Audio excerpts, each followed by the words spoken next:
Hey, good afternoon. Thank you for joining us. I'm meteorologist Alyssa Andrews alongside meteorologist and our executive weather producer, Terry Eliasen. Hello. Here to talk all things snow upcoming with our next weather alert. Yeah, so we've been talking about for the last week the chances of a white Christmas. Some people are geeked up about it. Some people could care less. But I think we have a legit shot at least some of the white stuff coming up in the next 24 hours. Yeah, we got plenty of chances to see snow in the forecast. Yeah, so let's dig right in and talk about the current alert, which is for some rain and snow tomorrow afternoon and evening. And if you've been watching all week with either Alyssa or Jason or Eric, like the forecast has always been for this storm, and we'll show this in a little bit, but a storm sort of to redevelop out to sea a little too far east for us to get any major significant weather from it. And that's still the case. But I think it's going to be just close enough that there could be a little bit of snow accumulation tomorrow. Yes, and even talking a couple of different scenarios, because there's still some things we need to nail down with this forecast, but a little bit of a shift northwest could even maybe bring us a little bit more snow. So we have a couple of different maps to show you some of those different scenarios and how they might play out. Yeah, so at any rate, we do expect that during the day tomorrow, and we'll get into the timeline here, that some light snow or rain will be breaking out during the day. We know that for sure. The question is, again, exactly how much snow will accumulate, and then how quickly, and we'll show the timeline, will that rain snow line sort of move east and out to sea and turn everyone over to snow. So even though we're just a little more than 24 hours away from this thing starting, there are still some questions that need to be answered. Usually we like to have the forecast sort of locked in at this point, but it's the models have been sort of all over the place. That's right. And I think, too, being in such a very tricky range in temperatures right now, we just happen to be kind of on the fringe where, you know, after the system passes through, we get temperatures to fall into the 20s and teens, single digits even. Yeah. But before that happens, if we can get it just warm enough at the surface, which it looks like right now, that could also change the scenario too. So here's the deal. So that little pinwheeling thing up near Minneapolis is the first part, or part one of the storm, I guess you would say. And that's going to basically dive down through the Ohio Valley into Pennsylvania in the next 24 hours. But it's really what happens offshore, and we'll show that in a little bit, that we care about. But the timeline and the temperatures here, as you said, are really important. Like you'll notice tomorrow, this is 10:30 in the morning, a little bit of like maybe a few drops or flakes kind of coming in off of the ocean there. That's not really the main part of the storm, but temperatures like I-95 east, definitely warm enough for rain, but west of I-95 and certainly up near 495, like freezing or below. Right. Big difference. For people to keep in mind, so these are the temperatures, of course, at the surface, and if that snow can fall through those warm enough layers, you see how it turns to rain towards the east, snow to our west, and that line is exactly where we have the questionable temperatures in the spread. And what's typical for these types of storms, and I hesitate to call it a storm because it's really, we're just kind of getting fringed here, but so in the first part of the event, the winds are like east-northeast, and so hence the ocean is relatively mild, so hence why the coastline in southeastern Mass, those temperatures are mild and it's rain. But then as it continues and the storm sort of pulls away to the north, the winds will shift more northerly, and that draws in the colder air, and you see this is 7:40 at night, Boston now down to 34, and those areas that were in the 40s are now in the 30s in southeastern Mass. So that's why we think whoever starts out as rain will probably change to snow by the end of this thing. So a classic sort of tough call. I feel like every storm's a tough call here, but what we do know is that places to the north and west should be mainly snow during the afternoon and evening tomorrow. Oof, there goes that big drop in temperature. And there it goes. And then, everything moves out after midnight, and now we're just into the deep freeze for the weekend. So in that case, anything that does actually fall will probably stick around for at least a few days. Temperature's going to be pretty cold. Yeah, you know, the second half of the weekend looking a lot different than that first half. Yes. With our highs, they don't even go above freezing for a couple of days, 48 hours out. So it's going to be a very chilly couple of days after the snow-rain mix does pass through. But this is kind of like this is kind of a summary of what we just showed you in the timeline. So if you live, again, roughly I-95 or 128 to the east, you're starting as a rain or a mix and eventually changing to snow before it ends. Anywhere west of there, it's mostly snow, and that's because there'll be sort of like what's typically a coastal front that sets up, and on one side it's cold, on the other side it's relatively mild, and that's of course thanks to the ocean. But this is the map you had up at noon.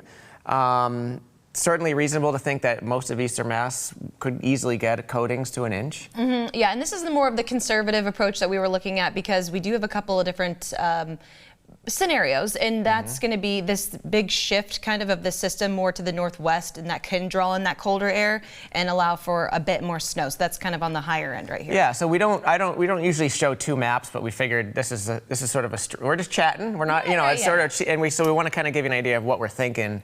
So again, going back to that first map, this is kind of our official forecast, and this map is sort of, if things turn out, I don't want to say perfectly, but if the storm's a little closer, a little bit more cold air, maybe you got a couple bands of heavier snow, we could see 1 to 3 inches in parts of eastern Mass. So, and like you said, it's a special scenario why we would want to show two different maps, and because there are trends that could suggest this close to the event that we could be seeing that shift. Yeah, so this is, again, just want to make you aware that while we're forecasting coating to an inch, just so you know, there could be a few more inches in some spots, and we'll definitely have an update, Eric, tonight at 5.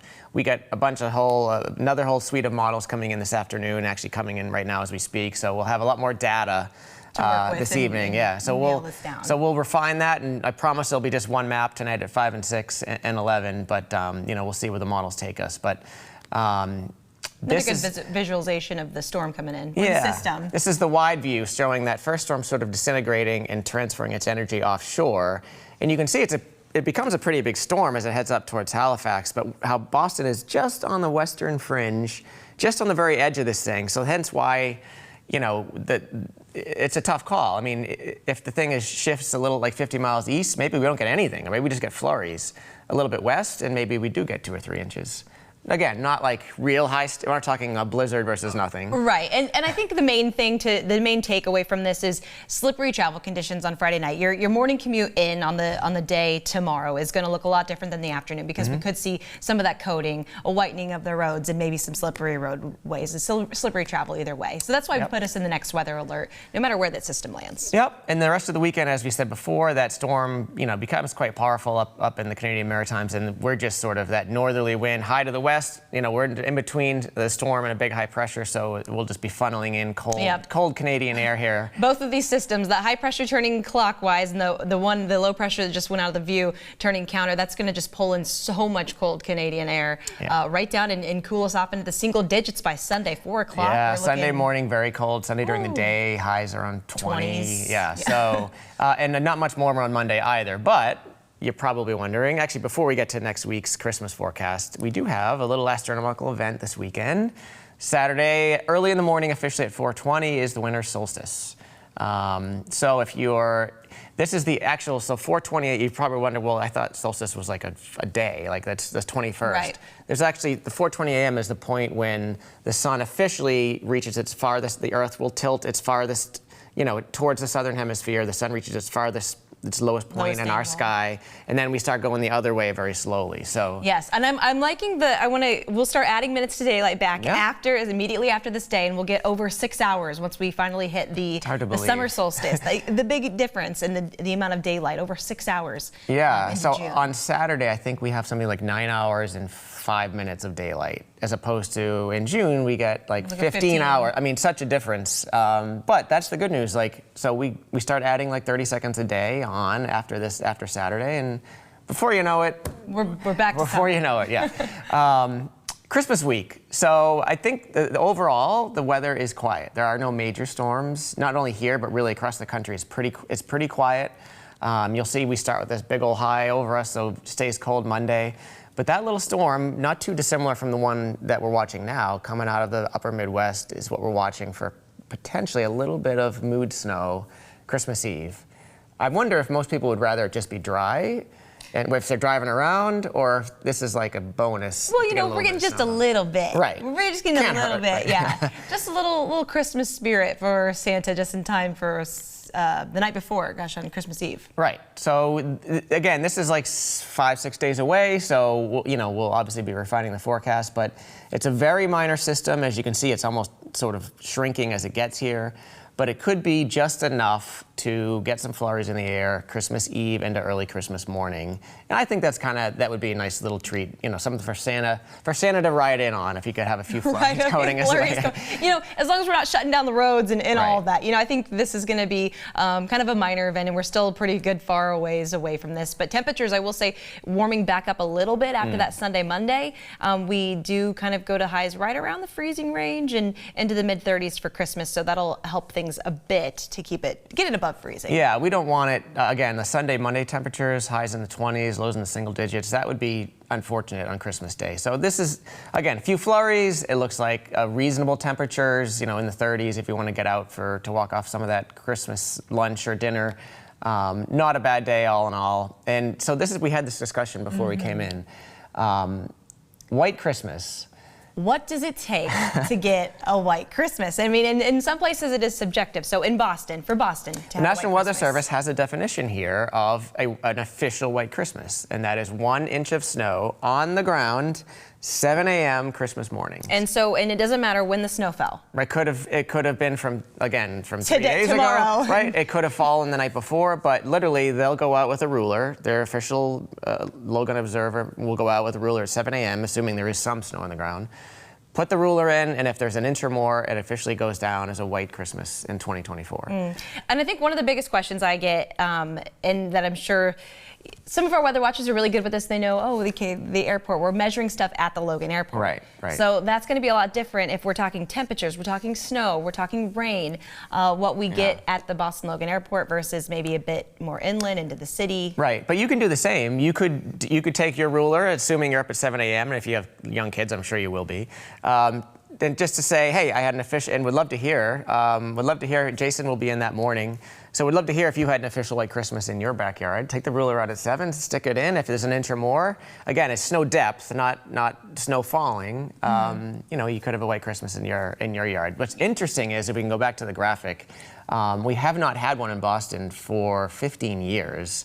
Which is a long time for us, officially. By this definition Yes. of a white Christmas. But we should point out, and some of you may be remembering, I guess it was 7 years ago, we had a little snowstorm on Christmas. So that, even though we had 2.9 inches, did not go in the books as a white Christmas, because it came after 7 a.m. Which is kind of wild to me. And that's why it's so important, though, for you guys to send in your weather reports, because then we can really get a better picture of, okay, we know that by definition threshold, did we meet the white Christmas threshold? But hey, that storm 7 years ago, 3 inches of snow fell just after 7 a.m. Right. And if it just fell a little bit earlier, it would have been a white I mean, Christmas. this could turn out perfectly. If we somehow manage to get an inch tomorrow night, sticks around because it's cold, we got our white Christmas, we get a little mood flurries during the day, like there's, you know, Christmas Eve and a Christmas morning, not enough to whiten the roads. Nice little sprinkle. Could be That's all we perfect, need. right? That's all we're asking for. So here's your 7-day. We just had this on at noon.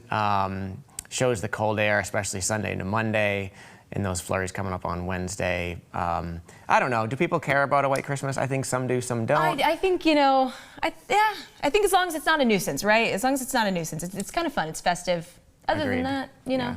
Well, we'd love to see your reports from tomorrow night, you know, whether it be pictures or emails, and also from Christmas Eve, Christmas Day. If you guys had a white Christmas, would love to know. Jason will be on that morning, and he'll be on at 6 to 7, and he'll give you the official yes or no for Boston. So it'll be fun.